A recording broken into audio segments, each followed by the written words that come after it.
আহাচোন আজি যুঁজতানো কেনেকৈ ওলায় তাকে শিকাওঁ মানে ক্লাছ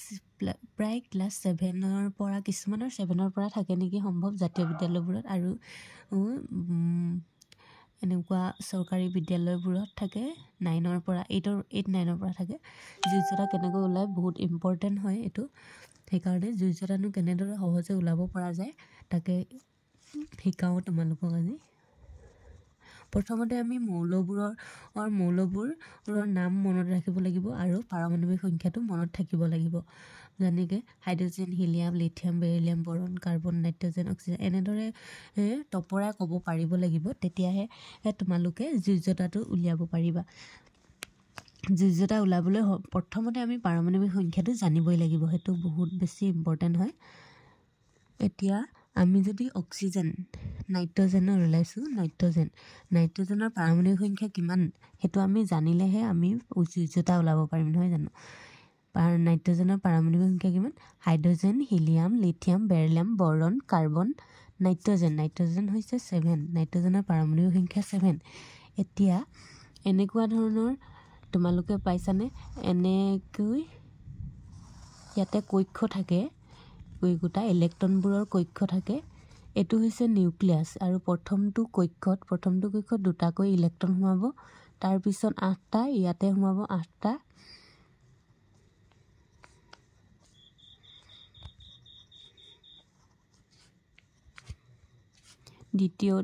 তৃতীয়টোতো 8টা KLMN বুলি আছিলে নেকি কক্ষকেইটা ভালদৰে মনত পৰা নাই বহুত দিন যিহেতু পঢ়াৰ পৰা আঁতৰি আছোঁ সেইকাৰণে এনেকুৱা হ'ব লাগে KLMN হ'ব পাৰে হয় এইটো নিউক্লিয়াছ হয় তাৰপিছত প্ৰথম কক্ষটোত 2টা ইলেক্ট্ৰন দ্বিতীয় কক্ষটোতো 8টা আৰু তৃতীয়টোতো 8টা আমাক যিহেতু ক্লাছ 10লৈকে এই 3টা কক্ষ লাগিব সেইকাৰণে মই 3টা কক্ষৰ বিষয়ে কৈছোঁ নাইট্ৰজেনৰ প্ৰথম কক্ষটোত এতিয়া 2টা সোমোৱাৰ এই প্ৰথম কক্ষটোত যিহেতু 2টাহে সোমাব 2টা সোমালে আৰু বাকী থাকিলে কিমান 2টা হোৱাৰ লগে লগে 7ৰ পৰা 2 গ'লে 5 হ'ল এতিয়া এই কক্ষটোত যিহেতু 5টাহে ইলেক্ট্ৰন সোমালে আৰু 8টা হ'বলৈ কেইটা লাগিলে যুঁজতা আমাৰ এই কক্ষটো সম্পূৰ্ণ হ'বলৈ আমাক কিমানটা ইলেক্ট্ৰন লাগিব 3টা লাগিব গতিকে ইয়াৰ যুঁজতা হ'ব 3 মানে নাইট্ৰজেনৰ যুঁজতা 3 হয় এতিয়া আহিছোঁ নাইট্ৰজেন অক্সিজেনৰ কিমান হ'ব অক্সিজেন কি হয় 8 হয় পাৰমাণৱিক সংখ্যা 8 হয়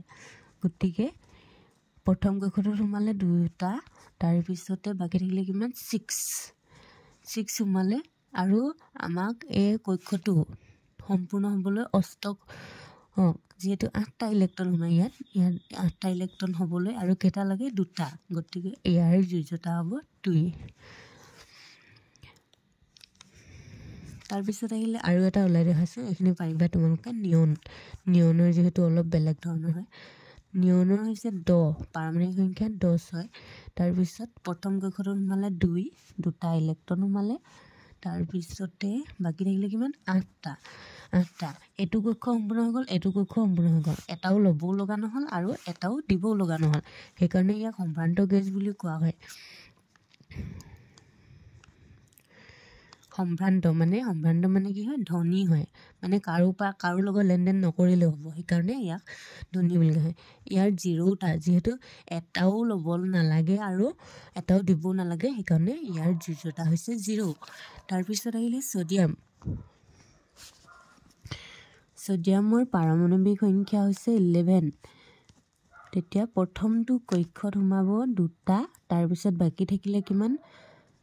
9টা কিন্তু 9টাটো আমি সোমাব নোৱাৰোঁ সেইকাৰণে 8টা হ'ল আৰু তৃতীয় কক্ষটোলৈ লৈ যাম আমি বাকী থকা ইলেক্ট্ৰনটো তৃতীয় কক্ষটোলৈ এই তৃতীয় কক্ষ এতিয়া এইটো প্ৰথম কক্ষটো সম্পূৰ্ণ হ'ল দ্বিতীয় কক্ষটো সম্পূৰ্ণ হ'ল এটাহে বাকী থাকিলে হয় নহয় এটা বাকী থাকিলে এই 8টা হ'বৰ কাৰণে আমাক কেইটা লাগিব 7টা কিন্তু কোনেও নিদিয়ে ইমান বেছিকৈ ধাৰলৈ কোনেও নিদিয়ে সেইকাৰণে এই 1টো সি এৰি দিব কাৰণে ইয়াৰ যুঁজতা হৈছে 1 তাৰপিছতে আহিলে মেগনেছিয়াম মেগনেছিয়ামতো ঠিক একে হয় 12 হয় পাৰমাণৱিক সংখ্যা তাৰপিছত 2 8 বাকী থাকিলে 2 যুৰ্যতাও 2 হয় এনেদৰে অতি সহজে যুৰ্যতাবোৰ উলিয়াব পৰা যায় তোমালোকে ভালদৰে পাৰমাণৱিক সংখ্যাখিনি মনত ৰাখিবা হাইড্ৰজেন হিলিয়াম লিথিয়াম তেনেদৰে ভালদৰে মনত ৰাখিলে মানে এইখিনি সহজে ওলাব পাৰিবা